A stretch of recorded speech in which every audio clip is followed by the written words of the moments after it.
Hey guys, today I'll show you a science fiction thriller TV series named Misfits Season 5. Spoilers ahead, watch out and take care. At the end of last season, Rudy's girlfriend lost control of her superpowers and summoned the 4 horsemen of the apocalypse to hunt everyone down. To help Jess escape, Alex took a stab to the chest. Luckily, he's got more lives than a cat. He only suffered a lung injury. The hospital performed a lung transplant, and the operation went smoothly. But just as he was wheeled out of surgery, a sexy woman suddenly blocked the gurney and told him she had to sleep with him and have a fat baby with him. Alex had just come out of major surgery and obviously needed rest rather than a smelly hormone yoga session, so the medical staff quickly dragged her heavy body away. Meanwhile, the others were off doing community service. Jess got a call from the hospital and lit up when she heard Alex was okay. Finn, on the other hand, wasn't impressed. He pointed out that Alex had a new lung, not a new heart, meaning he was still the same flirtatious jerk. His words quickly doused Jess's excitement. After finishing their work for the day, the group noticed a troop of Boy Scouts had arrived at the rehab center. Seeing them brought back memories for Rudy. Turns out he used to be a scout too, until he got kicked out over some incident. Still, he had fond memories from those days. His first time jerking off, his first time seeing another guy's smelly sausage, and his first time being touched by a guy. The others were clearly weirded out the more he talked. Just then, a female scout stepped forward and greeted only Finn. She clearly had a thing for him. Sure enough, later that night, she tracked him down. After some small talk, she challenged him to a physical duel. Finn wasn't going to say no to any free muscle wrestling. He then took off his clothes and she suggested they try something kinky. He agreed. She tied him up and had him lie down. Just when Finn thought he was in for a good time, her face suddenly turned serious and she shouted it was ready. Out came a whole group of scouts, led by their instructor. Turns out the instructor had been affected by the same strange force and now believed he was a servant of the devil and that he could brainwash others with his powers. His eyes turned blood red as he chanted some incantation, then slit a chicken's throat before it could make any chicken noises, splattering diabetic blood all over Finn. Just as the ritual was about to finish, Finn activated his powers, took control of the instructor's knife, and slashed his face, breaking the spell and making a run for it. Finn bolted straight to a bar and told the gang everything that happened. At first, no one believed his bullshit. They figured he was just craving attention. The next morning, as they cleaned up the leftover chicken blood, the Boy Scouts all looked totally normal, which made them doubt Finn even more. Later, while Finn was in the restroom, the instructor showed up to settle the score. His eyes once again turned red, and he slowly advanced on Finn.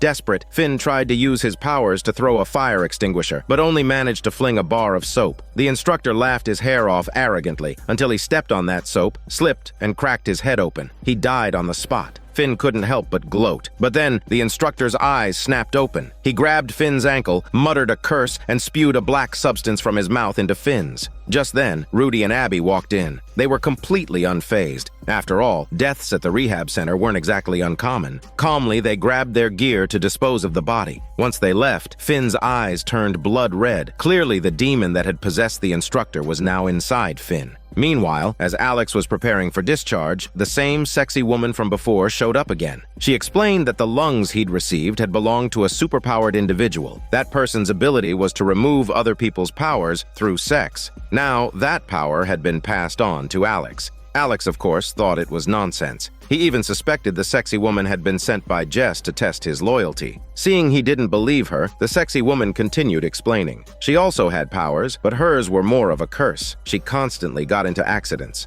To prove it, she stripped down and showed him the scars all over her sexy body. Alex started to believe her a little, but he still wanted to win Jess back and was determined to stay faithful. As luck would have it, Jess showed up just then, ready to reconcile. She had been moved by his willingness to risk his life for her. But just as things were looking up, the sexy woman stepped out of the room mid-change. Jess assumed the worst, that Alex had already cheated again, and this time she gave up on him for good. After leaving Alex's place, Jess went to the bar to drown her sorrows in alcohol. At that moment, Alex tracked her down, wanting to explain things to her. Seeing Alex pestering Jess, Finn stepped in to help. Alex didn't take Finn seriously, but Finn wasn't the same guy anymore. He shattered a bottle and pressed its sharp edge to Alex's throat. Only after everyone intervened did Finn finally let Alex go. The next day, as Alex was working, the sexy woman found him again, but shortly after she got into a car accident, clearly affected by her superpower. Alex rushed her to the hospital. At this point, he fully believed the woman's story and, realizing it was a matter of life and death, agreed to help her remove her powers. The two awkwardly started physical training on the hospital bed. Just as Alex released his energy, a flash of white light appeared, and the woman's sexy powers were indeed gone. Meanwhile, Jess couldn't shake the feeling that something was off with Finn's sudden change, but Rudy dismissed it as typical teenage restlessness. Wanting to figure out what was going on with Finn, Jess decided to have a talk with him. But when she went to his room, she found books about demons. Just then, Abby appeared, and Jess told him that she suspected Finn had become a servant of the devil. Suddenly, Jess noticed blood dripping from behind Abby and realized something was hidden there. Abby revealed a bloody rooster. It turned out she too had been transformed by Finn. Realizing things were about to take a dark turn, Jess quickly tried to escape. But not far from the door, she was blocked by Finn and Rudy. It seemed Rudy hadn't escaped the transformation either. With their victory in sight, Finn and the others relaxed their guard, giving Jess the perfect opportunity to shove open a door and flee. Outside the rehab center, Jess had no choice but to turn to Alex, the only normal one left. She told him what had happened, how Finn and the others had become devil's servants. As they discussed a plan, Rudy's clone showed up, claiming he wasn't a devil's servant. After some consideration, Jess let him in. He explained that only holy water and an incantation could banish the demon, and he had learned that Finn and Rudy would be at the bar that night. It was their best chance. Desperate, the three of them brought the holy water Rudy's clone had prepared to the bar, but when they arrived, they found that everyone inside had been transformed by Finn. To get close to him, Jess decided to go alone. For her safety, Alex handed her a gun. However, they didn't anticipate that Rudy's clone had also been possessed. The bar was a trap. He took the bullets out of Alex's gun and, once Jess left, attacked him.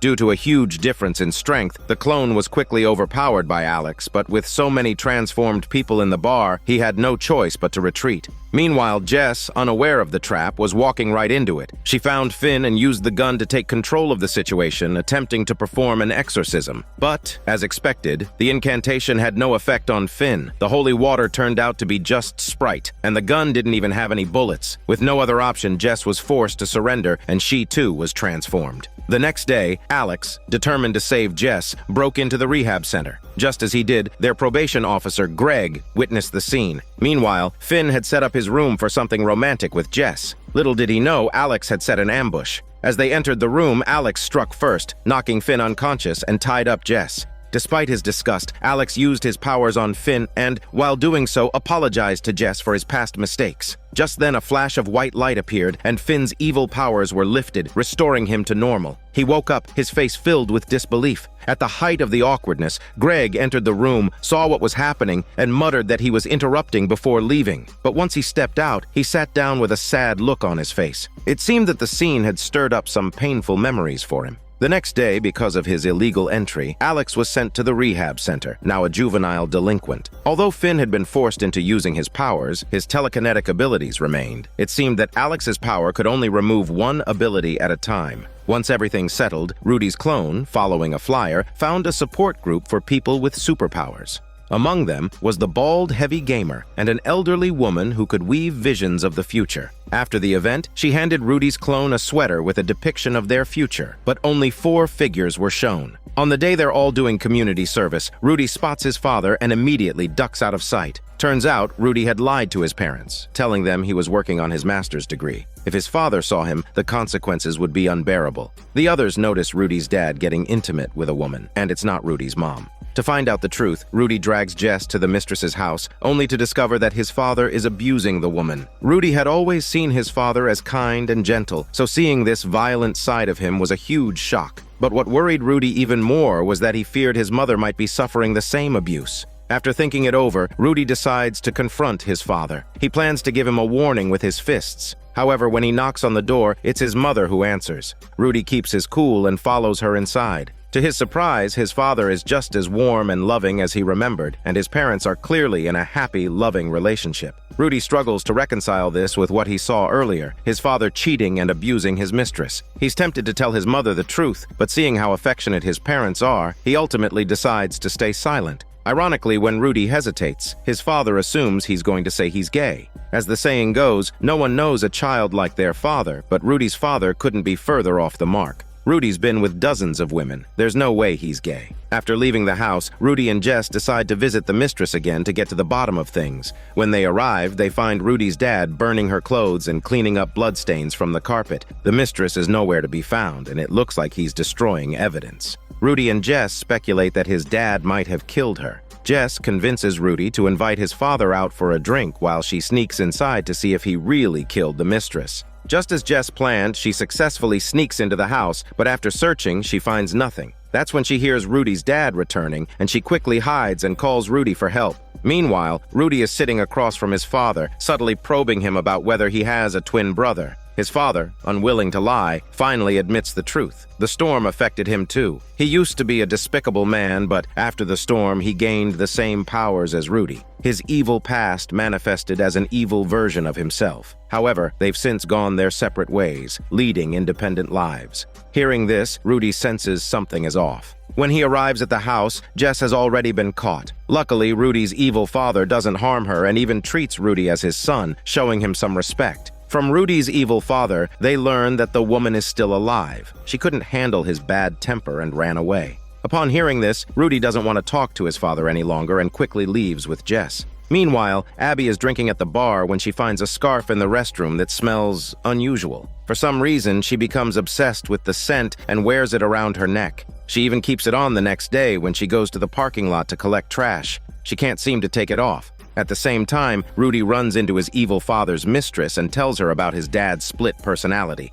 She explains that she had planned to leave, but Rudy's evil dad had taken all her money and put it into his own bank account. Now, she's broke. Rudy comes up with a plan. He'll get his father to impersonate his evil self and help the woman get her money back. Elsewhere, Alex and Finn are walking down the street when they encounter three men bullying a young man named Sam. Suddenly, Alex's sense of justice kicks in, and he steps in to stop the bullying. The three men aren't pleased and threaten him with knives. Finn didn't want to get involved, but when things escalated, he quickly used his superpowers to push a nearby cart, scaring the bullies off. While Alex and Finn aren't paying attention, Sam unexpectedly takes off into the sky. Turns out, he's a superpowered individual too. That evening, Rudy's dad smoothly withdrew the woman's money and even apologized on behalf of his evil double before sending her off safely. Father and son exchanged a satisfied smile, thinking the whole ordeal was finally over. At the same time, in a bar across town, Abby followed the scent trail and finally found the owner of the scarf, Laura. After returning the scarf, Abby couldn't help but keep sniffing Laura's scent with obvious fascination. The two struck up a conversation, and upon learning that Abby had lost her memory, Laura didn't seem bothered by her strange behavior. In fact, the atmosphere between them quickly turned flirtatious. Sometime later, it was once again the day for Rudy to visit his parents for dinner. He and his clone were discussing the upcoming family gathering. The clone wanted to attend the dinner by himself for once, without merging with Rudy, but Rudy refused. He saw himself as the real son, and the clone as nothing more than a look-alike outsider. When the clone refused to rejoin him, Rudy didn't press the issue and decided to go alone. Still, a rift had begun to form between the two. At dinner, Rudy was all smiles and friendly chatter, but he soon noticed something strange, a wound on his father's hand, indicating that wasn't Rudy's real dad. It was the evil version. Sensing something was off, Rudy made up an excuse about needing some seasoning and sent his mom to the kitchen. Once alone, he warned the evil dad to leave immediately or face the consequences. But evil dad wasn't fazed. Calmly, he explained his presence. He and Rudy's real dad had agreed to live separate lives, staying out of each other's way. However, the moment Rudy's dad withdrew that money, he broke the deal. So evil dad decided it was fair game to reclaim the good life. Just then, Rudy's mom came back with the seasoning. Rudy quickly used it all up and sent her to fetch more. But when she returned to the dining table, Rudy had vanished. Evil dad told her Rudy had eaten too much wasabi and went to lie down. In reality, he had knocked Rudy out and hidden him under the table. Meanwhile, Jess came looking for Rudy. She rang the doorbell, but no one answered. Just as she was about to leave, she heard a noise coming from the car trunk. Using her X-ray vision, she spotted Rudy's real dad tied up inside. At that moment, Rudy regained consciousness. Fearing for his mom's safety, he burst into the bedroom and dragged evil dad out. A fight broke out between the two, but Rudy was quickly overpowered. His mom tried to protect him, only to be shoved to the ground. Just as evil dad was about to strike, Jess arrived and knocked him out from behind, saving the day. Afterward, Rudy told his mom the truth about evil dad. When she asked who Jess was, Rudy blurted out that she was his girlfriend. When Evil Dad woke up, Rudy's mom calmly told him she would let him off the hook this time, but if he ever came near her family again, he wouldn't be so lucky. With the chaos over, Rudy's mom sat down with Jess for a friendly chat and even spilled a few embarrassing stories about Rudy's past. Jess enjoyed playing the girlfriend role and getting the inside scoop, while Rudy and his dad sat nearby talking. When his dad asked if he had feelings for Jess, Rudy stubbornly insisted they were just friends, but the look he gave her said otherwise. The next day at the rehab center, Jess opened her locker and found a carefully prepared thank you gift from Rudy. They exchanged a knowing smile, completely in sync. As for Rudy's clone, he'd been regularly attending support group meetings for people with superpowers. Thanks to his gentle nature and insightfulness, he quickly became popular. Even the Heavy Gamer, a fellow powered individual, sought him out for advice. The Heavy Gamer had previously escaped from the game world, but lately his powers had started acting up again. He hoped regular chats with the clone would help him stay grounded. At one of these group meetings, a newcomer arrived, none other than Sam, the boy with the mysterious powers. In front of everyone, Sam openly confessed that his superpower was flight. The clone's eyes widened in shock. He suddenly remembered the prophecy sweater the old lady had given him. It featured a flying superhuman. The realization hit him like a bolt. The scene shifts to a day when Abby doesn't show up for her usual community service. Officer Greg, suspicious, searches her locker and finds a bag of white powder. Assuming it's something illegal, he opens it, only to discover it's just powdered milk. Embarrassed and annoyed, he storms off, leaving the others to figure out where Abby disappeared to. After work, the group gathers to discuss Abby's whereabouts. Alex suddenly remembers seeing Abby get close with a customer named Laura. Following that lead, they arrive at Laura's place, just as she and Abby are out for their morning yoga session. When the group barges in, things get awkward real fast. The next day, when everyone meets again, Abby openly comes out to the group. She tells them that ever since she's been with Laura, she finally feels like she's found the place she belongs.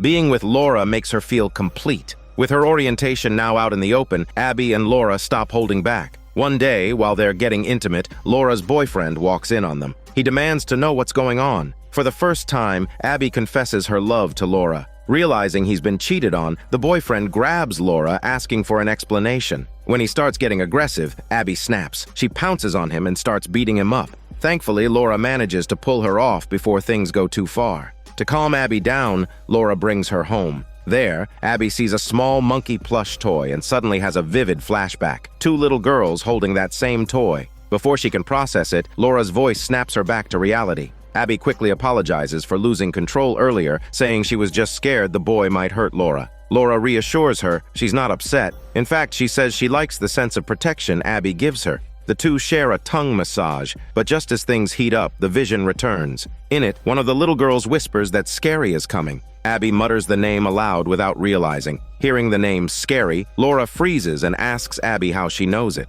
Abby describes the vision in detail. Laura explains that Scary was the name she gave to an imaginary monster under her bed when she was a kid. Only her imaginary childhood friend would have known that name. That's when Abby realizes the truth. Laura must have gained a superpower during the storm, and her power brought imaginary characters to life. Abby is one of those creations. Neither of them can fully wrap their heads around it, so they just lie on the bed in stunned silence. Meanwhile, Officer Greg, having previously seen Alex and Finn sleep together, assumes Finn is gay. Since then, Greg has taken a romantic interest in him. He awkwardly gives Finn half a chocolate bar and flashes him a love-struck smile. At work, Finn can't stop thinking about what just happened and is clearly distracted. When the others ask, he confides that he thinks Officer Greg might be into him. The group dismisses the idea as totally ridiculous. After work, Finn runs into Greg playing the piano. Greg invites him to sit, and Finn, intimidated by Greg's aggressive vibe, reluctantly agrees. Claiming he's giving Finn a piano lesson, Greg begins touching his hands, then launches into a duet.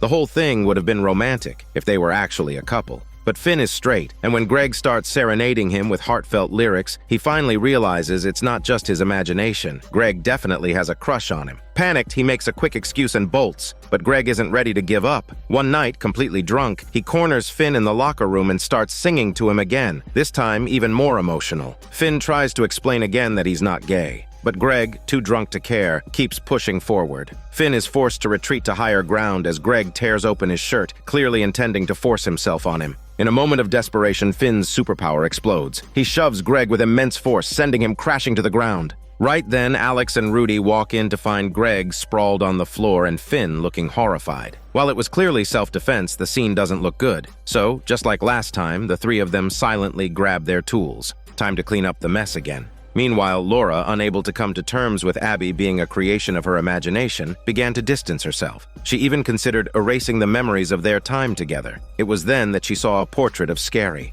Without warning, her superpower went out of control and she saw Scary emerge from a tunnel, crawling up from the ground. Later, when Abby came to visit Laura again, it was Laura's boyfriend who answered the door. He told Abby that Laura had explained everything to him and asked her not to come back. With that, he shut the door in her face. Abby, undeterred, climbed in through the window and confronted Laura while she was in the bathroom. Laura bluntly told Abby that she thought she was nothing more than an illusion, and she didn't want to be in a relationship with someone who wasn't real. Abby, desperate to prove her existence, tried to cut her arm, but just as she was about to do so, Laura's boyfriend rushed in. Seeing Abby holding scissors, he attacked her, and the two struggled. Laura tried to intervene, but in the chaos, Abby accidentally scratched her. This only confirmed Laura's belief that Abby was a crazy person. In the end, Abby begged her to leave. Having just found a place where she felt she belonged, only to be abandoned by her own creator, Abby's heart shattered. She stumbled back to her room and overdosed on sleeping pills, hoping to escape the pain. Luckily, Jess arrived just in time and saved her, telling the others about what happened. When Jess called Finn, he was busy helping Rudy and Alex deal with Greg's body. But then, to everyone's surprise, Greg suddenly moved.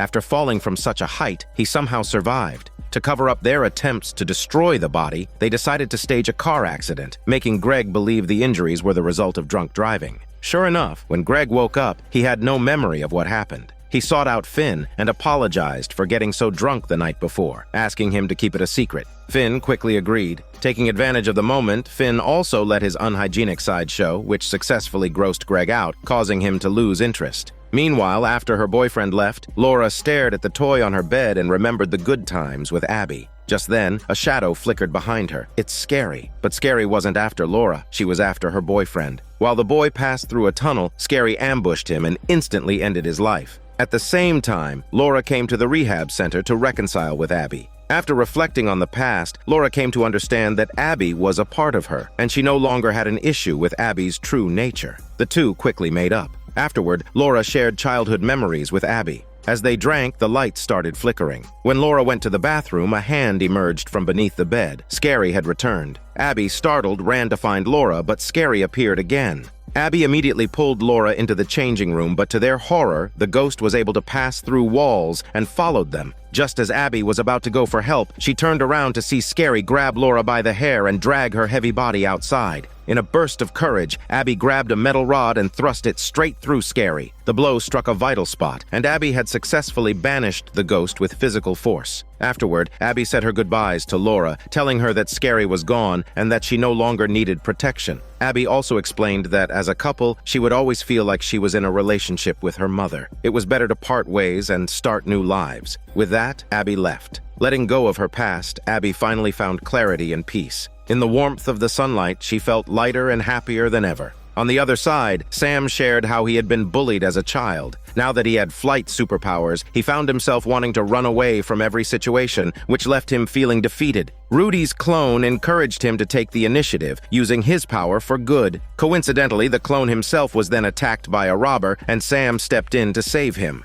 The scene shifts to the clone Rudy mysteriously going missing for a while. Rudy quickly realized how inconvenient life became without the clone around to help. One day, while doing community service, the group was approached by an old man. As soon as he saw them, he collapsed into Rudy's arms. It was upon noticing the tattoo on the man's hand that Rudy realized it was his clone. They rushed him back to the rehab center, hoping to get answers. But the clone, now suffering from dementia, couldn't remember anything. The group was left with no leads. That's when Abby remembered the Superpower support group the clone used to attend regularly. Maybe they'd find some clues there. Everyone agreed and headed off, leaving Jess to care for the clone. At the support group, the team needed intel. Finn suggested Rudy pretend to be his clone. If anyone seemed surprised to see him, that might be the person responsible for the clone's sudden aging. Impressed by Finn's cunning, Rudy quickly agreed. As they entered, a man warmly greeted Rudy. After some awkward small talk, the team split up to gather information. The man ended up chatting with Finn. His power was a bit embarrassing. The man was gay, and his ability forced himself into a closet, literally, every time he denied being gay. Finn sympathized and mentioned that Alex had a way to remove superpowers. He even hinted that the gay man would probably enjoy the method involved. Meanwhile, Abby wandered around and spotted a turtle on a table.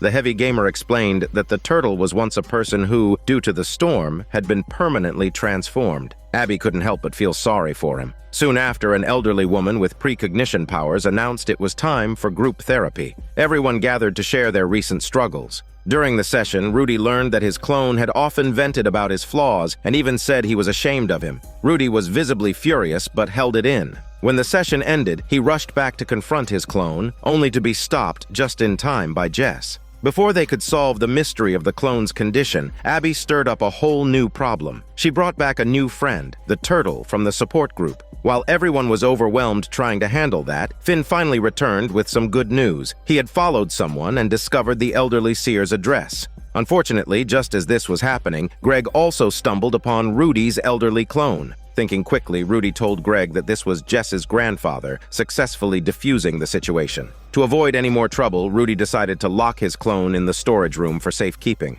Elsewhere, the gay man went to see Alex to have his powers removed. Alex, disgusted, immediately refused, saying he was straight. The gay man casually replied that if Alex was straight, then he would not even be gay. Before he could finish the sentence, he vanished and was teleported into a closet, leaving Alex utterly baffled. Back at the elderly seer's place, Rudy dragged Finn along to confront her. Wanting to end things quickly, Rudy kicked open the front door, only to find the elderly seer calmly sitting at home. The moment turned awkward fast. Fortunately, the elderly seer wasn't angry and even invited them inside. After a few probing questions, Rudy confirmed that the elderly seer wasn't behind his clone's condition, but she did reveal something useful. The clone had arranged to meet the heavy gamer at a bar that very day. Without wasting a second, Rudy and Finn rushed over. It turns out the heavy gamer's powers had begun to spiral out of control again after he got out of prison. Following the clone's advice, the heavy gamer had been wearing a rubber band on his wrist. Snapping it would help snap him back to reality whenever he lost control. Lately, the heavy gamer's powers had started spiraling out of control again. He often woke up to find a mysterious bag of cash in his apartment, and before long, his entire world began to feel like a video game. Fortunately, Rudy was there just in time to snap him back to reality with a flick of the rubber band. Still posing as the clone, Rudy gave the heavy gamer a few quick pieces of advice before hurrying off. With no new leads to follow, he and Finn returned to the rehab center feeling discouraged. What they didn't notice was that as they passed a couple on the street, the brown-haired man caught a glimpse of Rudy and suddenly turned pale. He quickly told his girlfriend he had to leave and abruptly ended their date. Back at the center, Rudy went to let his clone out for some fresh air, only to find that Jess had already beaten him to it. She had discovered the clone locked in the storage room and was furious. Seeing the clone shivering in fear, Rudy was overcome with guilt. He hugged his clone tightly and apologized sincerely. The clone accepted the apology, but the incident had clearly exhausted him, and he quietly went back to his room to rest.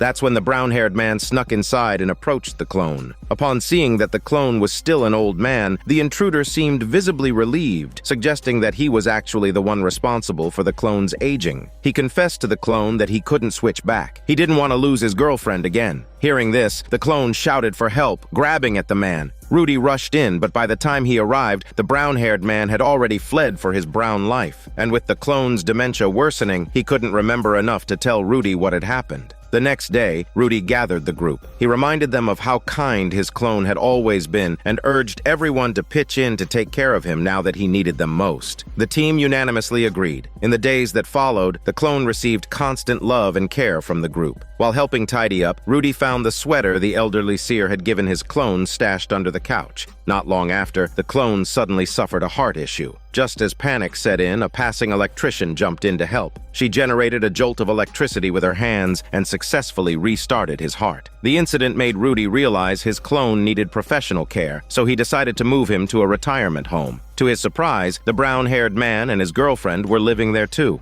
While Rudy was chatting with his clone one day, a nurse approached. Mistaking Rudy for the clone, she casually mentioned that Mr. Johnson wasn't around anymore. That's when it clicked. The clone must have been visiting Mr. Johnson here regularly. Rudy sensed there was more to this place than he realized. He began checking room after room, eventually finding Johnson's old room. Inside, a photo of a young Johnson confirmed his suspicions. The brown-haired man was actually Johnson in his youth. Alarmed, Rudy sprinted back to his clone's room. Sure enough, Johnson was already there, standing over the clone's bed. He told the clone that he was about to marry his girlfriend and that to protect his future, he had no choice but to eliminate the clone. Just as he was about to act, Rudy burst in and managed to stop him in the nick of time. Under pressure, Johnson finally told the truth. After the storm, he gained the power to swap ages with someone. Every day, he and Rudy's clone would exchange an hour of youth and old age, giving Johnson a taste of vitality again. It was during this time that he fell in love with a girl and started a relationship. Now that he had someone he loved, he couldn't bear to give the years back to Rudy's clone. Rudy threatened to tell Johnson's girlfriend the truth. Panicking, Johnson pleaded with Rudy not to ruin things. He said he'd rather let her keep a beautiful memory of him than find out he was a fraud. In the end, Johnson took the clone's hand and transferred the years back to him. After everything settled, Rudy couldn't help but wonder if he were more like his clone, kind and selfless instead of a chaotic mess. Would Jess like him too? Feeling down, he opened up to her about his insecurities. To his surprise, Jess smiled and invited him out for a drink. Meanwhile, Abby asked Alex to use his money powers to help the person trapped in the turtle's body regain their human form.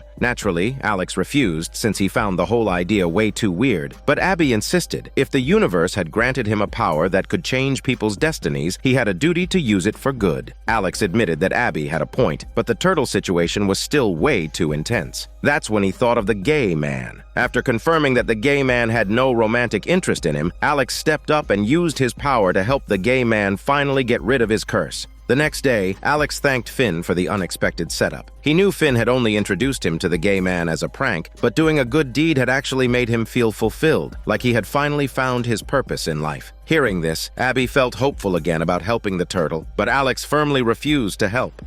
The scene shifts to Leah, a teenage girl addicted to online gaming, holing up in her room playing games as usual. Suddenly, her friend comes by to visit. Oddly, Leah doesn't answer the door, as if she's hiding something. It turns out that Leah also gained powers during the storm, but whatever her ability is, it's made her too afraid to leave the house. Her friend has come to persuade her to join the local Superpower support group. Leah works up the courage to open the door, but freezes at the last second. Still, deep down, she wants to be part of that group. So, instead of going in person, she dials her friend's number, and the moment the call connects, transfers her consciousness into her friend's body. That same day, Rudy and Finn also show up at the support group. Rudy's plan is to help Finn meet some girls, hoping that if Finn fell for someone else, Rudy would be free to pursue Jess without guilt. But Finn was more interested in food than flirting. While stuffing his face, he casually asked the gay man about his job. When the gay man replied that he was a probation officer, it triggered some serious trauma for Finn, who ended up spitting food all over Leah, who was still inside her friend's body. Flustered, he tried to apologize, but only made things worse.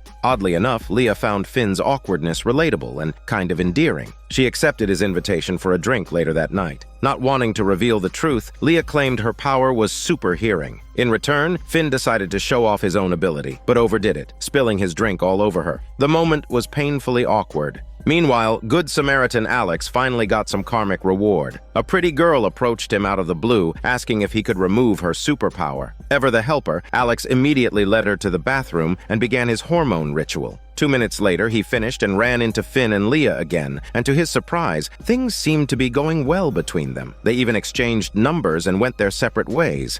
Back in her own body, Leah edited a photo of herself and Finn together, posted it on her profile, and updated her status to in a relationship. The next day, Finn returned to the support group, hoping to see Leah again. He approached her friend, now back in her own body, but unaware of the switch, he got a brutal rejection and was called a creep. Crushed, Finn trudged back to the rehab center. At the same time, Rudy and Jess were on a date, plotting ways to gently discourage Finn's crush on her. Unfortunately, they ran into him just as he returned. Rudy quickly pushed Jess aside and pulled Finn away for a bro talk, trying to subtly figure out his feelings. Fresh off rejection, Finn was convinced no one compared to Jess. Seeing that Finn was still hung up on her, Rudy decided to go nuclear. He secretly filmed Jess on the toilet and sent the video to Finn to completely kill the vibe. And it worked. Finn was instantly grossed out. But Rudy's victory was short-lived. Alex suddenly asked why Rudy sent that toilet video of Jess to the whole group. Rudy panicked. He ran off to find Jess before she saw it. Luckily, she hadn't checked her phone yet. Thinking fast, Rudy snatched it from her hands and chucked it into the river. Jess was baffled. Rudy stammered and joked, dodging her questions without offering a real explanation. In the end, she just made him promise to buy her a new phone, unaware that bigger trouble was already headed her way. Meanwhile, Leah worked up the nerve to call Finn. As he answered, she jumped into his consciousness and brought him back to her house. When Finn came to, he found himself in an unfamiliar room with Leah sitting nearby. Not realizing who she was, he tried to make some small talk and leave. But Leah rushed to block the door, refusing to let him go. A confused and alarmed Finn shoved past her and opened the door, only to find himself facing a virtual world. That's when Leah revealed the truth. Her power was the ability to digitize consciousness. She could pull people into virtual spaces and even take over their minds. She explained that she was the girl from the support group, just occupying her friend's body. She liked Finn so much that she coded a virtual world where they could be together forever. Finn was stunned. He told her that no matter how much she liked him, she couldn't just imprison him here. He pleaded with her to let him return to the real world. But Leah, deeply afraid of real-life rejection, believed this virtual world was better. When she saw he couldn't understand her, she returned to the real world alone. Back in her own body, Leah saved Finn's consciousness into a USB drive. Meanwhile, Finn's actual body lay unconscious on a bed. A while passed before the infamous toilet video of Jess somehow made its way online, and it went viral. Jess remained clueless at first, though she did notice more and more people grinning at her on the street. Confused and increasingly self-conscious, she was finally summoned to Officer Greg's office.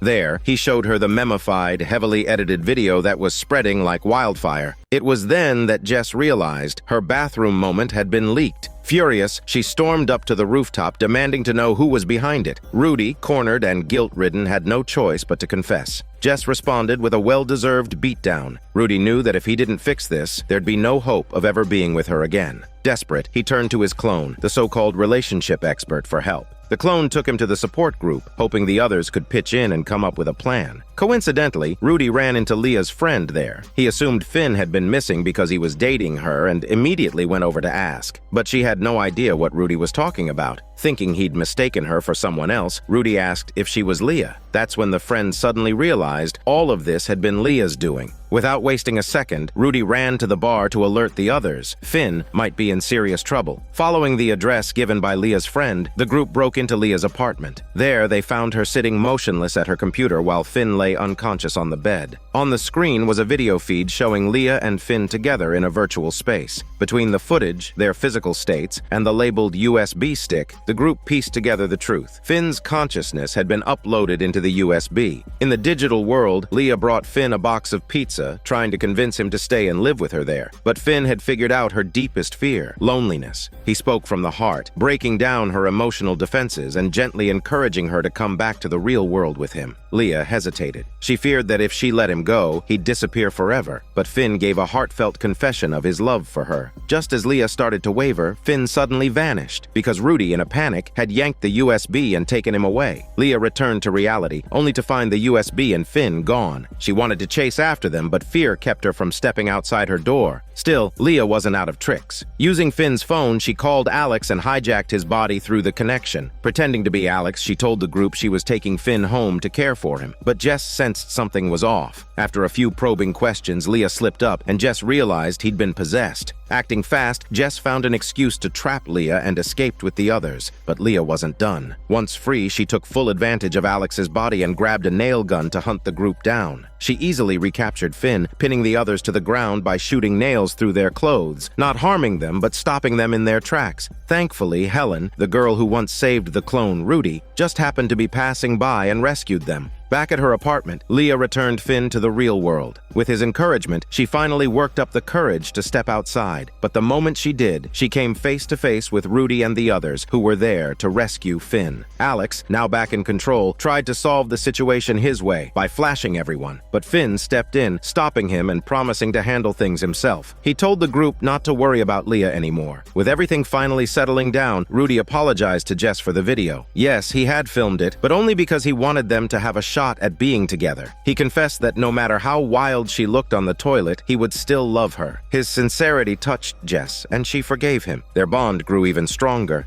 In the final scene, Rudy's clone appeared with a bouquet of flowers to thank Helen. At first, she was completely confused. Then the clone explained that the 80-year-old man she had saved that day was actually him. He also wanted to talk to her about the strange prophecy on her sweater. The scene shifts to a group of terminally ill patients arriving at the rehab center. Under the supervision of the administrator, the Misfits are assigned the task of providing end-of-life care, aiming to spend a meaningful day with the patients. None of them take the task seriously, and they all start making offhand and inappropriate comments. The administrator, seeing that the team is being so unreliable, decides not to engage with them further. In a flash, she blends into the surroundings like a chameleon, gradually disappearing into the walls. After finishing their chat, the group turns around to find that the administrator is completely gone. But even without supervision, the work still needs to be done, so everyone heads off to take care of their assigned patients. Finn picks a bald man who enjoys playing chess. The bald man seems deeply depressed, but when Finn runs into him again, he's smoking and drinking. Finn becomes intrigued, and when the bald man notices, he admits that he doesn't actually have cancer. He's only pretending in order to get sympathy and, possibly, a one-night stand. When the women hear about his supposed terminal illness, they are all moved by sympathy and willing to offer him some comfort in return. Finn, curious about the whole thing, asks the bald man to teach him a few tricks. Later, Finn heads to a bar, hoping to put what he's learned to use. His first attempt goes relatively well, but when the woman asks what terminal illness he has, Finn casually mentions AIDS, which immediately ends the conversation. Meanwhile, the bald man runs into another patient, Lucas, in the bathroom. Lucas has skin cancer and is standing in front of the mirror, lamenting his condition. The bald man, trying to be supportive, offers a few bald words of comfort. Lucas, impressed by his positive attitude, asks if he can have a hug. Being a good person, the bald man obliges and they share a hug. What the bald man doesn't know is that Lucas is a superhuman. Whenever he hugs someone, he steals their life energy. After draining the bald man's vitality, Lucas feels revitalized, while the bald man becomes increasingly depressed. The next day, while playing chess with the bald man, Finn notices that something's off, but assumes it's just the bald man's acting and doesn't think much of it. In reality, the bald man is on the brink of collapse, with no attachment to life left. He climbs to the rooftop, and before Alex can stop him, he jumps off to end his bald life.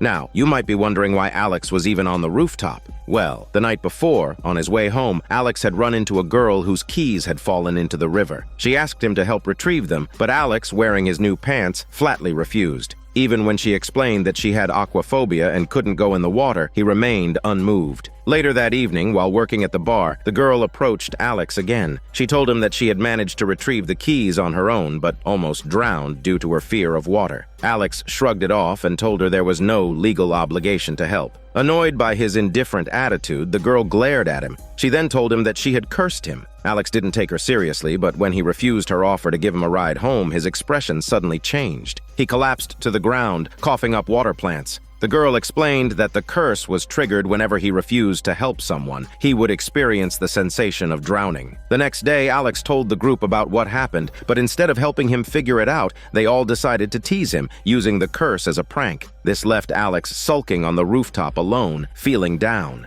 After the bald man's suicide, Alex couldn't prevent his death and felt deep guilt. He went to apologize to the girl. Having witnessed a life slipping away before his eyes, he was deeply saddened and finally understood the girl's intentions. He told her that from now on he would help others whenever he could, but no matter how much he promised, the girl refused to open the door. With no choice, Alex left, dejected. Meanwhile, Lucas noticed his skin condition had worsened again. It seemed that the life energy he absorbed only lasted for a short while. So, to maintain his health, Lucas decided to strike again. This time, he set his sights on Finn. He was approached by Lucas under the pretense of wanting to make friends. After some flattery, Lucas quickly gained Finn's trust. Then, Lucas asked if he could tour the rehab center, and Finn, being too nice to refuse, agreed. But Lucas's real plan was to lure Finn to a secluded area in the basement where he tricked Finn into embracing him, stealing all of his life energy. Once drained of his vitality, Finn, just like the bald man, felt no reason to live anymore. He returned to his room, grabbed a rope, and left a goodbye note for Rudy before rushing off. Rudy didn't think much of it, and Finn, back in the basement, prepared to end it all.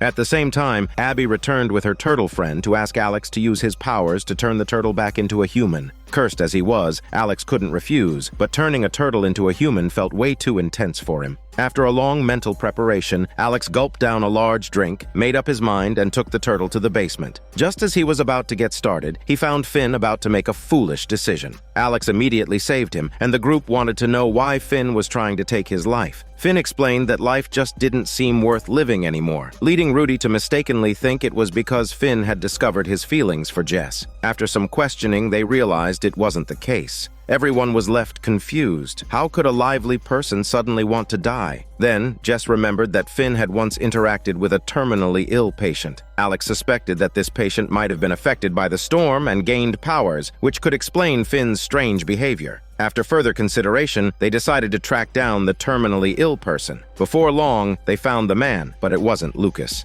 It was the leukemia patient Finn had previously upset. Meanwhile, Lucas had once again exhausted the life energy he had absorbed. This time, he targeted the lone Abby. He told her that he wanted to go to the rooftop to enjoy the view, and as a part of his care, Abby agreed to fulfill his request. The administrator, who had been observing them invisibly, pieced everything together and realized that Lucas was the true culprit. She found the group, who were planning to remove everyone's powers, and informed them they had the wrong person. The true culprit, Lucas, was now preparing to harm Abby. Upon learning of this, the group rushed to find her, but despite searching all the rooms, Abby was nowhere to be found. At that moment, Abby and Lucas had made their way to the rooftop. Lucas asked Abby if they could hug, but she misunderstood, thinking he was trying to sleep with her, and immediately refused. However, out of respect for his terminal condition, she offered to help him out in another way. Lucas, thinking he might as well take advantage of the situation, started enjoying Abby's handwork. This brief distraction gave the others time to act. Just as Lucas was about to let go of his hormones, Alex arrived at the rooftop and stopped him. He revealed that Lucas was stealing life energy under the guise of a hug and demanded that he return Finn's vitality. Lucas, unwilling to comply, started complaining about his misfortune, but Alex wasn't buying it. He threatened Lucas, saying if he didn't return the energy, things would get physical. Alex then described a scene where he had taken someone's superpowers before, completely breaking Lucas's psychological defenses. With no other choice, Lucas agreed and, in front of everyone, returned the life energy to Finn. After everything calmed down, Alex returned to the bar, only to find the cursed girl there again. He asked when she would lift the curse, but to his surprise, the girl told him that the curse had already been broken when he was at home last time. Alex, still interested in her, tried to flirt, only to find out that she was a lesbian.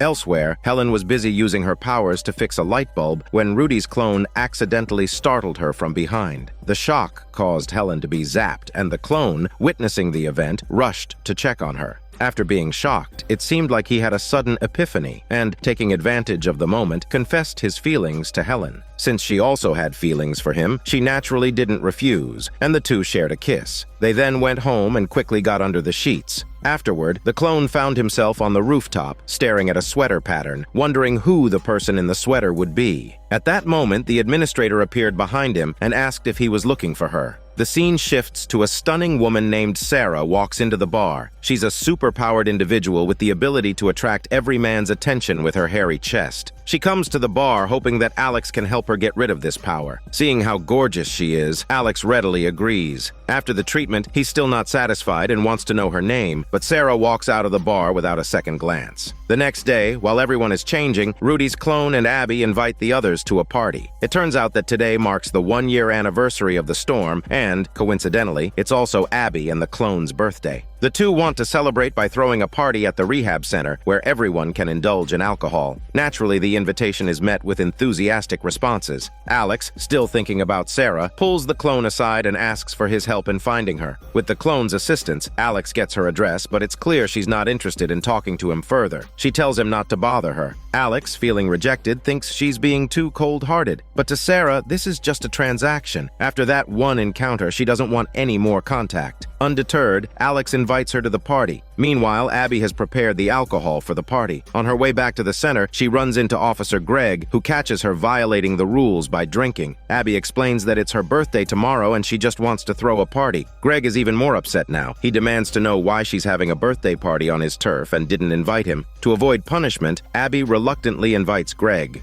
Before the party starts, Rudy is busy preparing the substances for the party. This is when Rudy is approached by his clone, who, after joining the support group, has started to form his own sense of identity. The clone wants to be seen as his own person, not just Rudy's sidekick. While Rudy feels a bit uncomfortable with this, he accepts his clone's desire for independence. As the party kicks off, Officer Greg shows up in a stylish shirt, and everyone gives him a casual greeting. To keep the party going, they reluctantly let him join. Just then, Sarah walks into the party. Alex excitedly rushes over to greet her, but it turns out she was only brought by the Superpower support group, and she has no interest in him. This small setback doesn't dampen Alex's spirits. He keeps trying to chat her up and eventually invites her for a drink. Soon, Rudy's clone and his girlfriend Helen also arrive. When Rudy sees them, his frustration boils over. He thinks that his clone abandoned him because Helen stirred the pot, but Helen firmly believes the clone should be independent and pushes back at Rudy. Rudy, defeated in this exchange, goes back to his room to sulk. Jess comes to comfort him and to cheer him up. She suggests he take some pills to forget his troubles, mentioning that she's already taken some. But Rudy isn't in the mood. Jess tells him that even if his clone leaves, he still has her. Her words hit Rudy hard, and the two end up wrestling their juicy tongues.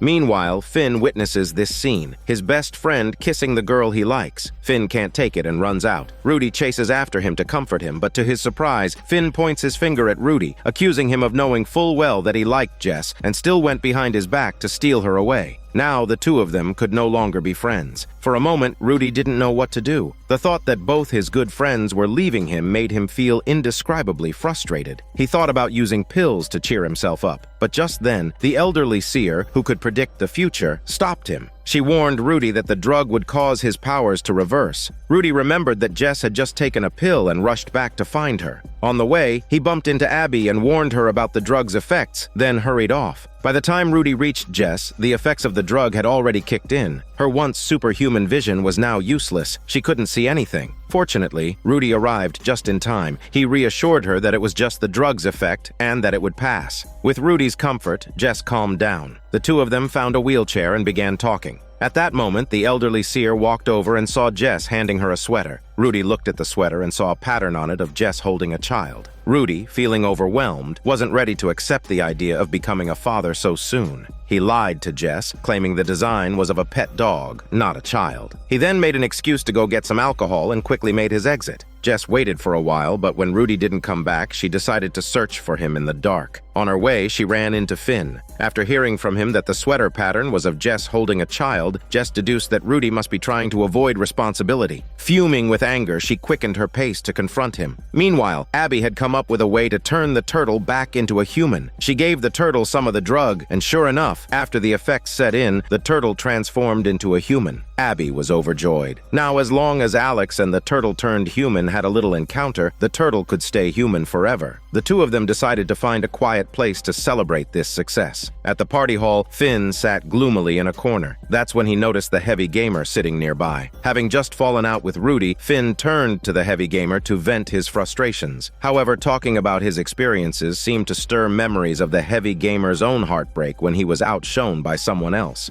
Meanwhile, Rudy's clone gathered the others to discuss the team's future, but the mood was tense. The group wasn't exactly clicking, and Helen began to doubt whether the team had any future at all. The first meeting of the team ended on a sour note, but Helen, being the clone's girlfriend, was soon cheered up by him. Riding the hazy vibes of the party, they decided to find a spot to relax. Little did they know, the heavy gamer was watching them. His rubber band snapped, and once again he was pulled back into the game world. As the clone and Helen were performing a family workout, the heavy gamer saw them and thought of them as his enemies in the NTR game. Just as he was about to pull out a gun to complete his revenge, the words "Game Over" appeared in his vision. It turned out that the administrator had been watching the heavy gamer the whole time, and noticing something was off, had been following him invisibly. In a panic, the administrator had no choice but to quickly end the heavy gamer's life. Meanwhile, under the influence of alcohol, Alex and Sarah began to feel drawn to each other. They decided to find a spot to relax again. Along the way, Alex took a pill, unaware that it would reverse his powers.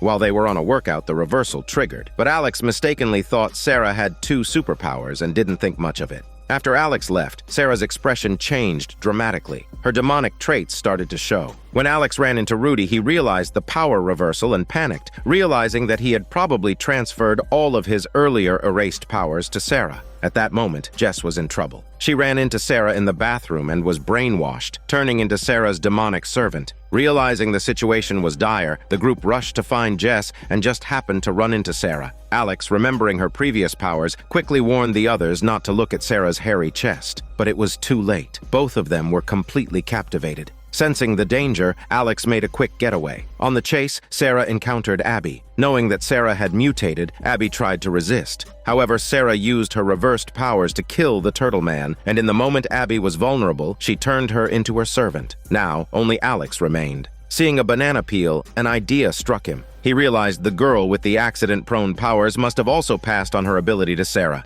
He threw the banana peel in front of Sarah, who, dismissing the act as clumsy, kicked the peel away. But at that very moment, the powers activated, and Sarah was forced onto the banana peel. Slipping under the falling light tube, she met her end. After Sarah's death, Rudy and Finn slowly recovered. Once everything settled, Rudy found Jess, but their argument over the child issue escalated, and they were completely at odds. Rudy simply couldn't summon the courage to be a father. Even though Jess angrily called him a coward, it didn't help. All Rudy could do was quietly cry alone on the rooftop. Meanwhile, Rudy's clone buried the heavy gamer and told the others that this was the team's first heroic act, saving him. With that, the clone took the opportunity to motivate everyone, encouraging them to believe they could be superheroes. Inspired by this first success, the team gained confidence, and an anti-crime superhero squad was officially formed. The scene shifts to Rudy's clone moving the old support group's meeting place to the squad's secret base. As the leader, he even prepared superhero costumes for everyone, though they were a bit rough, basically just the work uniforms they wore during community service.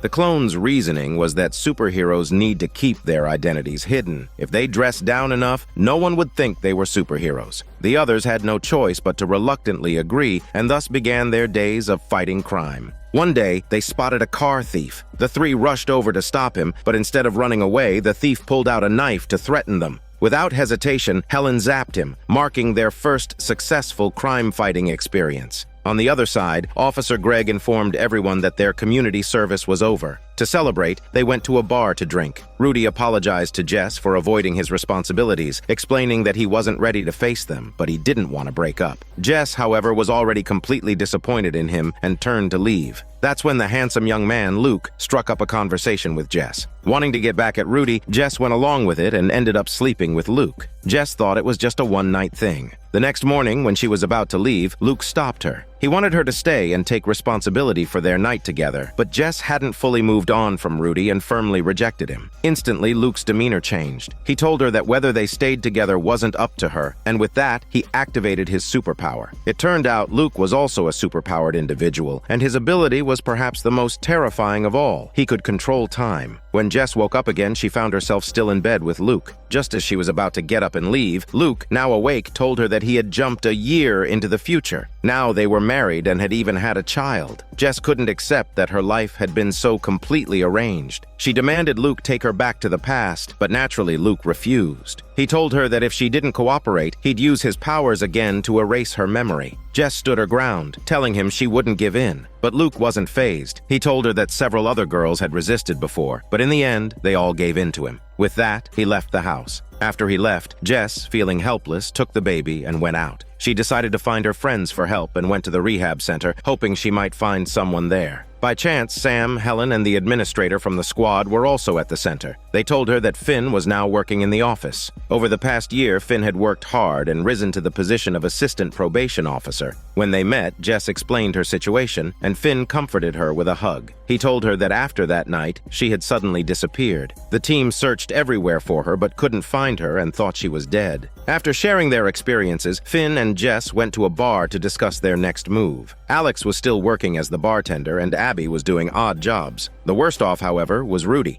After losing Jess, Rudy had completely fallen apart and turned into a disheveled wild man. Seeing Rudy like this, Jess felt a pang of guilt. At that moment, Rudy noticed the baby and eagerly asked if this was his child. When he was told no, Rudy quickly accepted it as long as Jess was back in his life. Meanwhile, the anti-crime squad continued to operate under the guise of juvenile delinquents while fighting crime. Now, however, they aimed to tackle problems at their roots. For example, when someone carelessly tossed trash on the ground, Sam would lift them into the air and drop them, letting them fall to the ground in a heap. However, Rudy's clone began to sense something was off. He noticed in the newspapers that there had been a string of bizarre deaths, and the methods seemed to match the superpowers of the trio. So, after they went out, he secretly followed behind them. At the same time, Finn began to feel uneasy due to the trio's constant appearances at the rehab center. After some investigation, he discovered that there were no records of them in the system. He went to Helen for answers, but when Helen realized they'd been exposed, he immediately electrocuted Finn, knocking him out. To silence him, the trio put Finn in the car's trunk and planned to bury him alive. The clone, following closely behind, witnessed this and, seizing the opportunity, drove the car away. After a short distance, Sam activated his powers and caught up with him. The clone asked why they were doing this, and Sam explained that he had tried to stop them before, but they kept making the same mistakes. The only way to stop them was to eliminate the root cause so the people wouldn't continue to make mistakes. The clone couldn't accept this reasoning. He just wanted the trio to keep fighting crime, not indiscriminately killing innocent people. But at that moment, he couldn't take on Sam alone and had no choice but to drive off. On the other hand, Rudy expressed to Jess that he still loved her and decided to accept the fact that she had had a child with someone else. He wanted to raise the child with her. Just then, his clone called to inform him of the trio's killings, and Rudy decided to put an end to his own mistakes. Not long after, Finn returned to the tavern and confirmed what the clone had said. To save the clone, they rushed to the rehab center, but on the way, Sam noticed them. Believing he could handle them, Sam attacked from the air. The main group's superpowers had no effect on him, and they were scattered, running for their lives. In a moment of desperation, Rudy thought of a plan. He prepared to lure Sam into attacking. When Sam flew low, Alex grabbed him, using a hold to neutralize his superpowers. The plan worked. Alex unleashed an ancient martial arts move, and with a flash of white light, both he and Sam fell from the sky. Just as they were about to crash to the ground, Finn used his powers to move a trash can underneath Alex, cushioning his fall. However, Sam hit the ground hard and was crushed into a bloody mess. Meanwhile, Rudy's clone had encountered Helen at the rehab center. Just as he was about to try to convince Helen to change his ways, the administrator, who had been invisible, snuck up behind him and knocked him out, binding him. After dealing with Sam, the group arrived at the rehab center. When they opened a sealed room, they found Officer Greg and the gay man completely naked. The two immediately came out of the closet, their faces filled with joy. After this brief moment, the group continued their exploration, but the administrator had already activated her powers and was trailing behind them. When they reached the main hall, the administrator launched her attack from the shadows, picking them off one by one. Just as she was about to kill Alex, Finn erupted in action. A piano crashed down on the administrator, squashing her into a bloody pulp. After the administrator was dealt with, Helen slowly walked out. As the two sides prepared to clash, the clone broke free from his restraints and arrived at the scene. He started by reminiscing with Helen, leaving him frozen in place. Then he turned to Rudy. The clone confessed that he had missed him terribly over the past year, and the two reunited. The clone didn't want to see Helen killed, so Rudy secretly peed his pants and let the urine drip down to Helen's feet. Then, using his words to provoke Helen, he goaded him into attacking. As the urine conducted the electricity, both of them were electrocuted, their lives quickly coming to an end. At the brink of death, Rudy was able to confess his feelings to Jess once more. After a final, passionate kiss, he passed away. After burying Rudy, Jess could only think of one way to reverse the tragedy. She went back to Luke's house, recorded a video on her phone, and then sat on the floor and slit her wrists. When Luke returned and found Jess lifeless, he was filled with regret. He immediately activated his superpowers to reset everything. Time rewound to the moment when they first met at the bar. Jess, in the bathroom, watched the video on her phone, which was a message from her future self. As she spent time with the child, Jess began to form a bond with the little one. She decided to sleep with Luke and, when the time came, eliminate him. After that, Jess chose to forgive Rudy, reconciling with him. She also told Rudy's clone about the killings committed by the anti-crime squad, prompting him to disband the group. However, Helen didn't care about all this. She just wanted to be with the clone and spend the rest of her life by his side. In the final scene, the main group stood on the rooftop of the rehab center, celebrating the end of their sentence. Inspired by the anti-crime squad, Jess suggested they use their superpowers to do some good in the world, and everyone eagerly agreed. And so, the story of the drama came to an end.